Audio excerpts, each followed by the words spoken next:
Imagine standing in a world where the air tastes like ash and realizing the ground beneath your feet is your own grave. Liu Sheng stood frozen as the holographic screen flickered in the darkness of military base 1359. The daughter wasn't just information, it was a verdict, a death sentence, records of the heavenly body civilization scrolled endlessly before him. A society that reached for the stars only to be dragged down by something far more primitive, far more terrifying.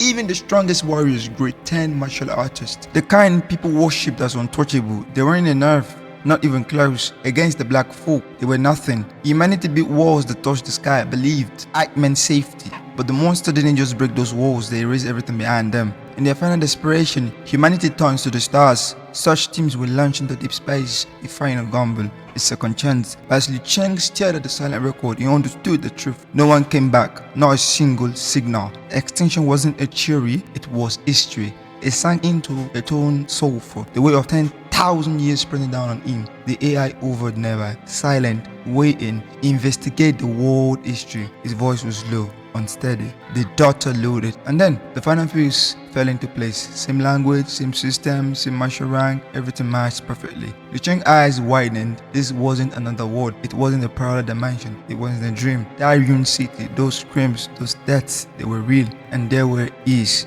world. 10,000 years in the future, a future that ends in annihilations. It wasn't just fighting anymore. It was witnessing the end. And as the light reflected in his trembling eyes, a final realization settled in. This wasn't something far away. The countdown has already begun and there was no stopping it. The screen flickers and suddenly Liu Cheng is staring at his own goals. The digital terminals pulls up a file that shouldn't exist yet. His name, his face, and a code calculated expiration date. The code shows he is destined to die at the age of 28 in this future. He wasn't a hero or a savior. The system simply labeled him as a commoner, a footnote in a history that has already been written. But Liu Cheng isn't ready to accept a grave he hasn't dug yet. He tries to dig deeper, searching for names of those he loves, desperate to see if they survive the coming storm. But with the golden AI blocked him, access denied. In this broken world, information is privileged and it's just a cost with no standing. To say the truth, it needs digital identity, and the price, a single drop of blood. It feels like a deal with a devil made of cold and light. Before he can even ask for needle, the AI moves with its speed and defies her holographic form. She doesn't wait for permission, she leans in, a digital presence present against the skin in a cold artificial contact. It's bizarre, sure, real, movement that catch him completely off guard. For a second, the line between technology and something more primal disappears, but then the atmosphere shifts. The calm blue light of the terminal turns a violent, searing red. The air in the room feels like it's beginning to boil.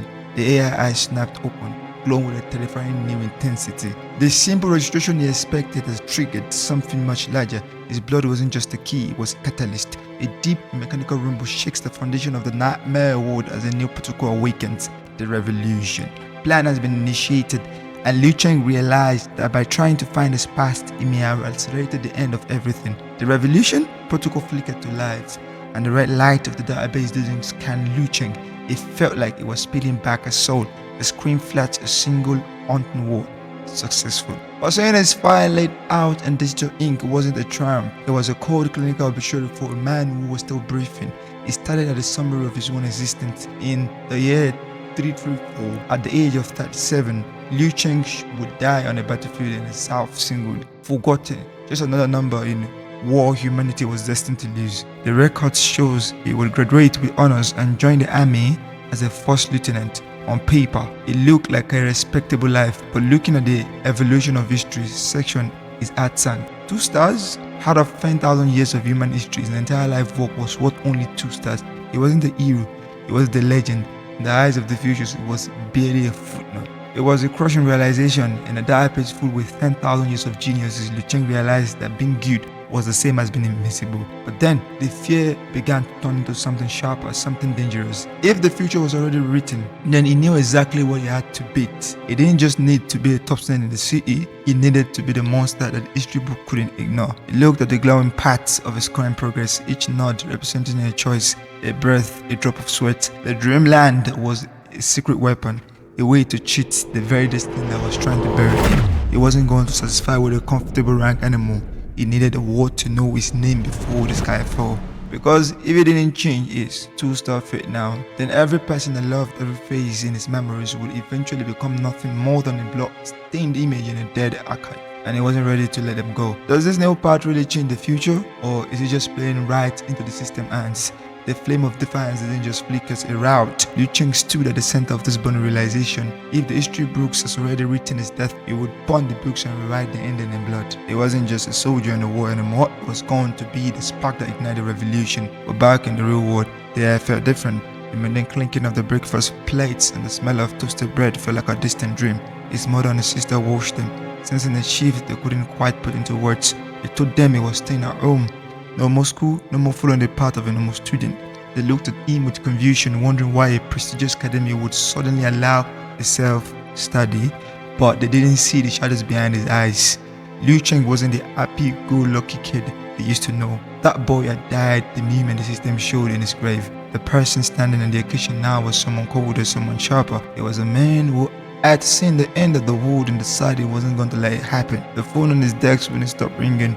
It was Mr. Zhang calling about scholarship and schedules, the trivial rewards of what they didn't know it was already written. Liu Cheng picked up, his voice devoid of his usual warmth. He didn't have time for pleasantry. He didn't have time for afternoon meetings and future plans because he knew something they didn't. He didn't have much time left. Every second spent in the light of the day was a second wasted. Every breath taken in the safety of his room was a breath that could be used to grow stronger in the darkness of the dream. He hung up on the life he once knew, caught in the final thread connecting him to his old self. He sat down, crossing his leg as a familiar, chilling blue aura began to bleed into the room. The weight in the corner, the bed, the computer, everything faded into blur. He wasn't just going to pass tests or win a tournament, he was going to ascend. And by the time he opened his eyes again, the entire world was going to feel the shockwave. It's an amazing episode again. My boy Liu Cheng Adventures is going, I know it's going really well. So if you enjoyed this, please do the necessary. Turn up your notification button, subscribe, like and share so you can get more of this. And if you have so much interest in such stories, there's a link in the description so you can get one yourself. Thank you. I'll be with you.